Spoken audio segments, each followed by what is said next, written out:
O pastor Marco Feliciano, ele fez um vídeo entrevistando o menino Miguel. Muitos estão dizendo que o que Feliciano fez nessa entrevista só foi somente massagear o ego do jovem. Então, eu fui ver o vídeo e eu fiz uns cortes para que nós possamos interagir no vídeo. Eu quero trazer para você o meu entendimento a respeito de tudo que foi falado, ainda que foi feito alguns cortes. Eu sou o evangelista Hélio, falaremos a seguir.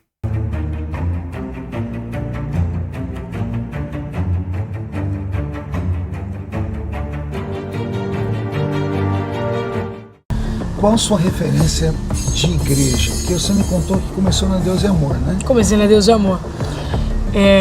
Claro que todo cristão deve ter a oração, a consagração, e eu me inspiro muito na Deus e Amor, mas mais na Assembleia de Deus, né? Somos assembleanos. Hoje você é membro da Assembleia de Deus? Sou membro da Assembleia de Deus. Seu pastor é o pastor Marcinho? Pastor Marcinho de Carapicuíba.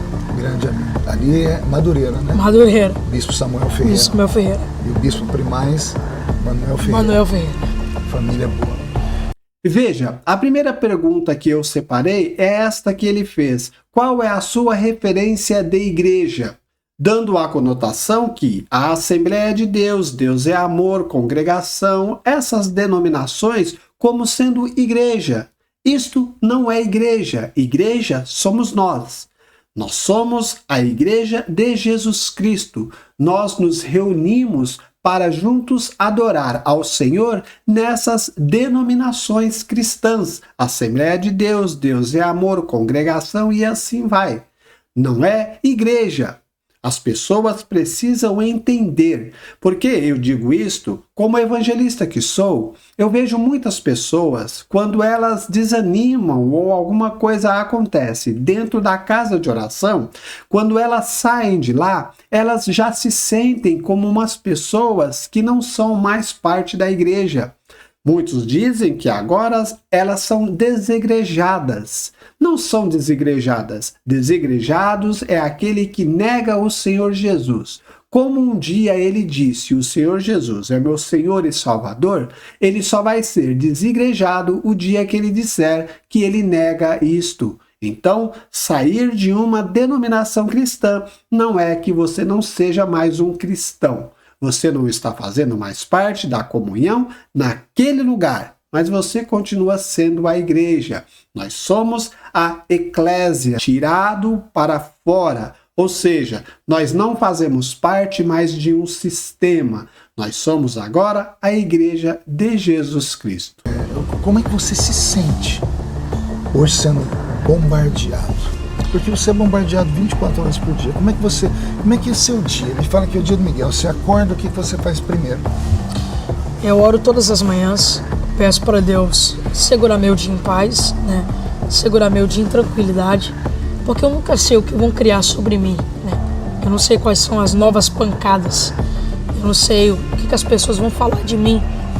Falar o que todo mundo fala, isso já é de costume e comum, mas todas as pessoas, quando ela não tem mais o que falar, ela inventa. Então eu peço para Deus segurar meu dia em paz, segurar a minha alma, e depois eu faço meus afazeres do dia a dia. Como é que Estudo. Como é que é os seus afazeres? Fala aí. Estudo quando eu vou pregar, né? Quando eu pregava, né? Quando eu estou pregando, preparo um sermão pela manhã, deixo o sermão preparado. Quando eu tenho alguma reuniãozinha, alguma coisa para fazer, algum amigo para encontrar, saio, atendo o telefone. É muitas coisas que eu faço no dia. A pergunta que Feliciano faz, como que você se sente sendo bombardeado? A pergunta seria, como que você se sente depois das coisas que você fez? Como que você absorveu tudo que estão falando a respeito de você?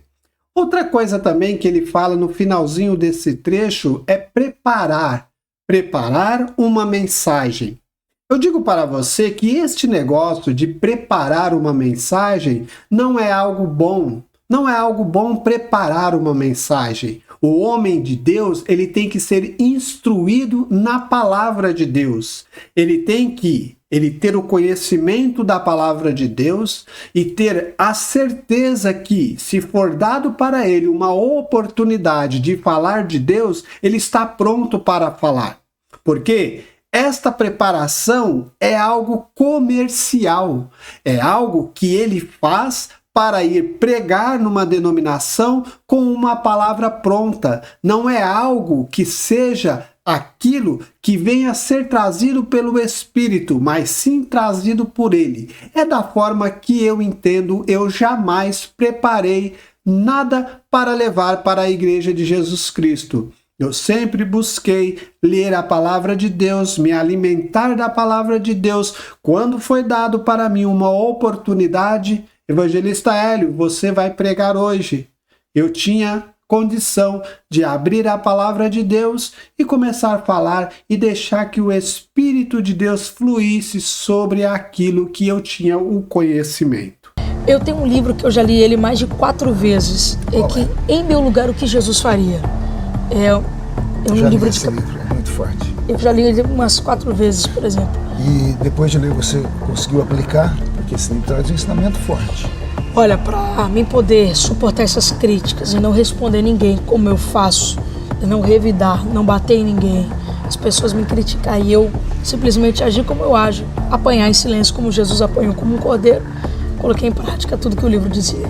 Você tem ciência de que boa parte das críticas que te fazem, elas têm algum tipo de base?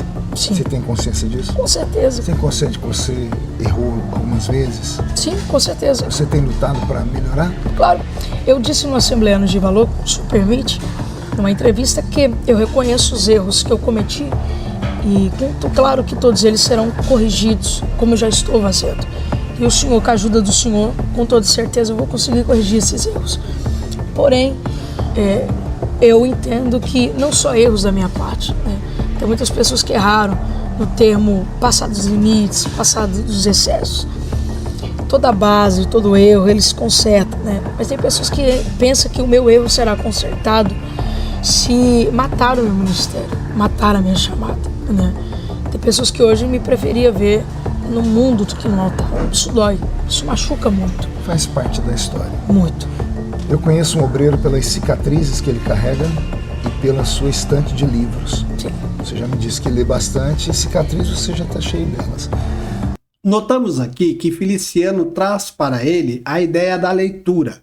A leitura é muito importante, principalmente para nós os cristãos.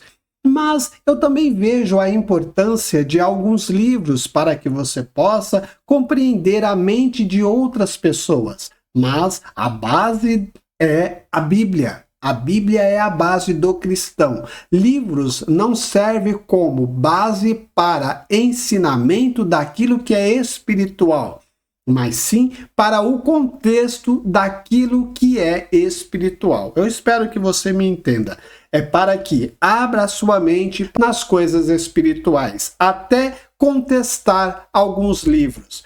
Notamos também que este menino, ele demonstra uma falta de humildade. Ele não reconhece os seus erros. Se você ver o vídeo do início até o final, ele não reconhece os seus erros. Então, ele culpa as pessoas. Ele chega até a dizer, como você acabou de ouvir, que as pessoas preferem ele fora da igreja. E ele, nos seus aprendizados, ele se tornou uma pessoa humilde, sofreu como Jesus Cristo.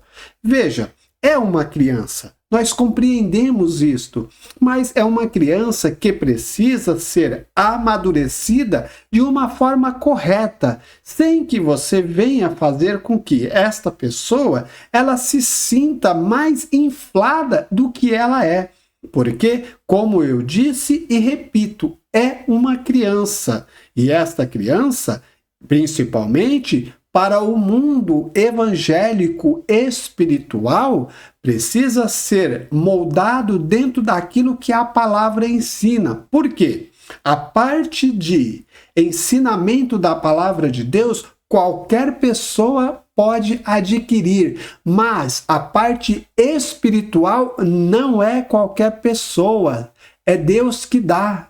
É Deus que dá para cada pessoa o dom do discernimento da palavra de Deus, o dom de fé. Fé Não é qualquer pessoa que tem. Você pode ouvir até um homem desses falarem que é homem de Deus, mas somente ele e Deus que sabe a fé que ele tem. E a fé é de cada um. Nós não devemos contestar o grau de fé de cada pessoa. Se ele disse que tem fé, nós acreditamos, mas nós vamos entender a sua fé pelas suas obras. Então, demonstrando esta criança, este menino, ele não mostra humildade naquilo que ele fez. O pastor chama a atenção dele, dizendo: você reconhece os seus erros. Ele não reconhece os erros, porque ele se justifica no erro dos outros. Qual é o segredo? O segredo está na humildade. A humildade precede a honra. Sim. Enquanto a arrogância precede a queda. Se você tiver estrutura para passar por esse momento, em oração, ouvir conselhos de pessoas sérias, porque muita gente vai se aproximar de você. Você me procurou umas 5, 6 vezes, não foi? Sim. E eu falei para você, vai chegar o tempo da gente sentar junto e conversar. Porque eu orei muito, porque a sua situação é única. Deus te deu algo diferente. Sim. O diabo te odeia muito.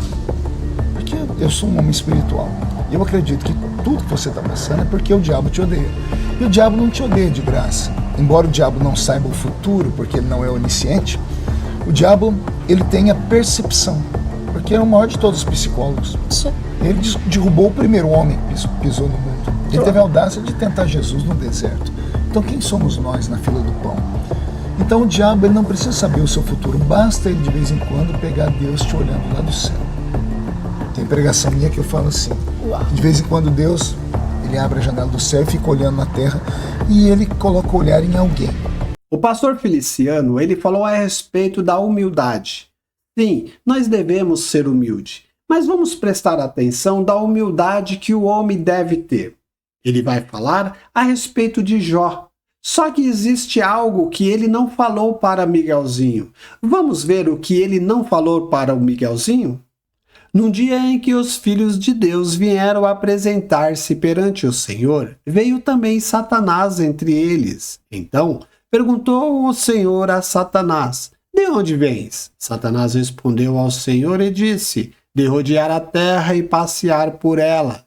Perguntou ainda o Senhor a Satanás: observaste o meu servo Jó? Porque ninguém há na terra semelhante a ele, homem íntegro e reto, temente a Deus e que se desvia do mal. Então respondeu Satanás ao Senhor: porventura Jó, debalde, teme a Deus? Acaso não o cercaste com sebe a ele, a sua casa e a tudo quanto tem? A obra de suas mãos abençoaste, e os seus bens se multiplicaram na terra. Estende, porém, a mão e toca-lhe em tudo quanto tem, e verás se não blasfema contra ti na tua face. Disse o Senhor a Satanás: eis que tudo quanto ele tem está em teu poder. Somente contra ele não estendas a mão. E Satanás saiu da presença do Senhor. E antes que alguém chame isso de heresia, é só lembrar de Jó. De Jó. Deus estava lá, o diabo passou por ele, Deus disse: viste tu, meu servo Jó. Deus estava olhando para Jó. Então quando o diabo pega Deus olhando para alguém, mesmo não sabendo o que Deus vai fazer, o diabo sabe que essa pessoa pode dar muito trabalho no futuro.